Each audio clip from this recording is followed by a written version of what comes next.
عافية. وهذه طريقتي نحمس لية غنم لما تنزل الدهن اللي فيها. تالي ننزل اللحم بالشكل اللي تشوفونه ونقلبه على الوجهين لما ياخذ لون بسيط.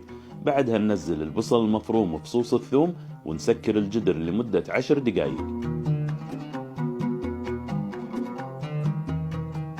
بعدها نحرك اللحم ونظهر قاع الجدر. ننزل ماي بارد بقاع الجدر ونحكه بالطريقة اللي تشوفونها علشان نظهر النكهة واللون. ننزل الهيل المرضرض والمسمار والفلفل الأسود والبصل. نزود الماي ونضغط لمدة نص ساعة. وبعد ما تقضي المدة نوزن الملح ونفر الجدر فرتين. ننزل علوب الفلفل ونضغط لمدة 10 دقايق. جدر على النار وما يسلق اللحم. وننزل عيش مغسول ومنقوع. نترك الجدر مكشوف لما يشرب العيش مايه. تالي ننهضه بالطريقة اللي تشوفونها وننزل اللحم والفلفل على وجهه ونسكر عليه 20 دقيقة على نار هادية ويكون جاهز للنشاب. وسهمكم العافية.